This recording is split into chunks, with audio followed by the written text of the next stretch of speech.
নমস্কার, আমি প্রিয়া। আজকে আমি আমার ভিডিওতে হাম্পি ভাইরাস নিয়ে কিছু কথা বলতে চাই। সবার প্রথমে বলে রাখি যে আমি কোনো ডাক্তার বা অমুক সমুক কোনো কিছু নই, যে এই ভাইরাস স্পেশালিস্টও নই, যে এই ভাইরাস নিয়ে কোনো তথ্য বা এটা ওটা দিচ্ছি, সেটা নয়।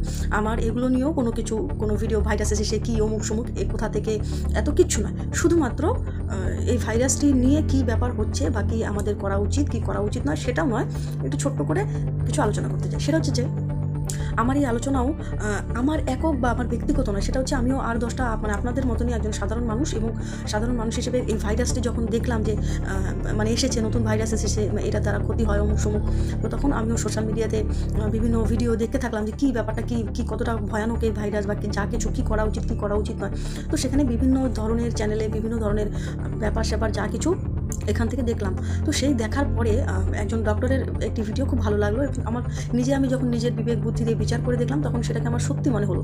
তো সেই জায়গা থেকেই আমি একটুখানি কিছু বলতে চাই। সেটা হচ্ছে যে আমরা জানি যে যখনই শীতের সিজনটা আসে, তখন সত্যিই কোনো ভাইরাসের আগমন হোক বা না হোক, নর্মালি বাচ্চাদের এবং বয়স্কদের জ্বর সর্দি কাশি এসব হয়। এমনকি এই শীতের সিজনে অনেক বয়স্ক মানুষরা মারা যান, যারা এই শীতের প্রকোপটা এই দাপটটা সহ্য করতে পারে না। বিভিন্ন রকমের এটা ওটা আবিজাবি অনেক কিছু, শীতকালে বা ঠান্ডার কারণে যে সমস্ত রোগ হয়ে থাকে, সমস্ত কিছু হয়ে থাকে, আর এর প্রভাবগুলো পড়ে। তো এটা ইমিউনিটি যাদের কম, ধরতে গেলে যারা বাচ্চারা 5 বছরের নিচে যারা বাচ্চারা রয়েছে, এবং বয়স্করা যারা রয়েছে, এবং যাদের বিভিন্ন রোগ ব্যাধি আছে, যারা নাকি মিডিল এজের, তাদেরও যাদের রোগ ব্যাধি রয়েছে, এই হাঁপানি এটা ওটা অমুক সমুখের সমস্যা, তাদের মধ্যে ভাইরাস আক্রান্ত হয় বা জ্বর সর্দি হলে পরে এটা অনেকটা কঠিন আকার ধারণ করে অল্পের মধ্যে সেরে না গেলে। সেটা নর্মাল কোনো বাচ্চারও হতে পারে, নর্মাল কোনো বয়স্ক লোকেরও হতে পারে। যদি 2-3 দিন জ্বর থাকে বা না সারে চলতে থাকে অমুক সমস্যা, সেটা তো একটা ভয়ানক আকার ধারণ করবেই। তার জন্য কোনো হাম্পি ভাইরাস বা কোনো করোনা ভাইরাস বা কোনো বড় রকমের কোনো কিছুর প্রয়োজন নেই। কিন্তু কথা হচ্ছে এর সতর্কতা। আমরা কি করি, এখন আমরা এই সমস্ত কিছু দেখছি, কিন্তু এখন আমরা এর থেকে সাবধান হচ্ছি না। আমরা যদি এই মুহূর্তে এখন থেকেই যদি আমরা প্রত্যেকে মাস্ক ব্যবহার করি, এমনি নর্মালি ভাইরাস থাকুক বা না থাকুক, এখন এমনি জ্বর সর্দি কাশির সময় নর্মালি যে কোনো সময় কারো হাঁচি আসতেই পারে, কাশি আসতেই পারে, আমরা যদি মাস্ক ব্যবহার করি, আমরা যদি রুমাল ব্যবহার করি, জানি আমার করোনাও হয়নি, আমার হাম্পিও হয়নি, কিন্তু তবুও আমি নিজের ব্যক্তিগত নিজের সুস্বাস্থ্যের জন্য, এবং আমার থেকে যাতে অন্য কারো না হয় সেই সুস্বাস্থ্যের জন্য আমি এটা করব। এখন থেকেই যদি আমরা মাস্কটা ব্যবহার করি, রুমালটা ব্যবহার করি, নিজের ভালোর জন্য। বাইরে যে এখন ধুলো বালি ঝড় বৃষ্টির সিজন, তখন এমনি নর্মালি বাইরে বেরোলেই ধুলো বালি এসব আসে, আর এইসবের কারণেও আমাদের জ্বর সর্দি কাশি হাঁচি সমস্ত কিছু হয়ে থাকে। তো আমরা প্রত্যেকে যদি এটা করি এই মুহূর্তে, হাম্পি ভাইরাসের জন্য নয়, শীতকাল এবং তার সাথে ঝড় বৃষ্টির ধুলোবালির দিন, এই সময়টা, সেই কারণে যদি আমরা করি না, আমাদের কোনো রকম কোনো কিছু হবে, আমরাও ভালো থাকবো, সুস্থ থাকবো, আর আমাদের যদি হয়েও থাকে আমরা ওষুধ খেয়ে ভালো হয়ে যাবো, আমার থেকে যাতে অন্য কারণ না হয় সেটাও হবে। তো এই হাম্পি ভাইরাসই হোক বা করোনা ভাইরাস, এই জিনিসগুলো কোনো ভয়াবহ আকার ধারণ করবে না। কিন্তু আমরা এখন শুধু ভিডিও দেখবো, অডিও দেখবো যে কবে ভয়াবহ হবে, কবে লকডাউন হবে, তখন আমরা মাস্ক পরবো, ঘরের ভেতরেও তখন মাস্ক পরবো, তারপরে কবে এটা হবে ওটা হবে, তখন আমরা বাইরে বেরোনো বন্ধ করবো, তখন আমরা ভিড়ে যাওয়া বন্ধ করবো, তখন আমরা মাস্ক ব্যবহার করবো, তখন আমরা স্যানিটাইজার ব্যবহার করবো। কোনো কিছু হয়ে যাওয়ার পরে তারপরে আমরা সেটার থেকে বাঁচার চেষ্টা করবো। আমার আজকের এই ভিডিও বানানোর উদ্দেশ্যই এই কথাটা, সেটা হচ্ছে কোনো কিছু হয়ে যাওয়ার আগেই আমরা সকলে সাবধান হয়ে যাই, তবে আর কিছু হবেই না।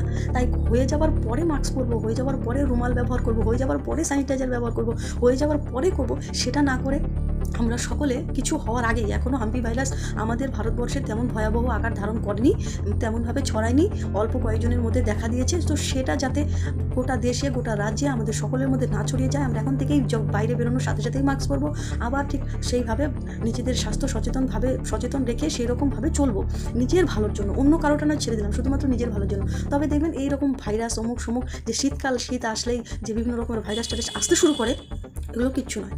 বাচ্চাদেরকে বয়স্কদের একটু বেশি সাবধানতা অবলম্বন করতে হবে, তাদেরকে বাইরে ঠাইরে ঠান্ডা লাগানো যাবে না, বাইরে ঠাইরে তাদের ধুলোবালির মধ্যে নেওয়া যাবে না খুব কম, এবং তাদের যদি জ্বর সর্দি কাশি হয়ে থাকে তবে দ্রুত সেটা 2-3 দিনের বেশি যাতে না থাকে, তার মধ্যে সেটা সারিয়ে নেওয়া, বাস, এটাই হচ্ছে কাজ।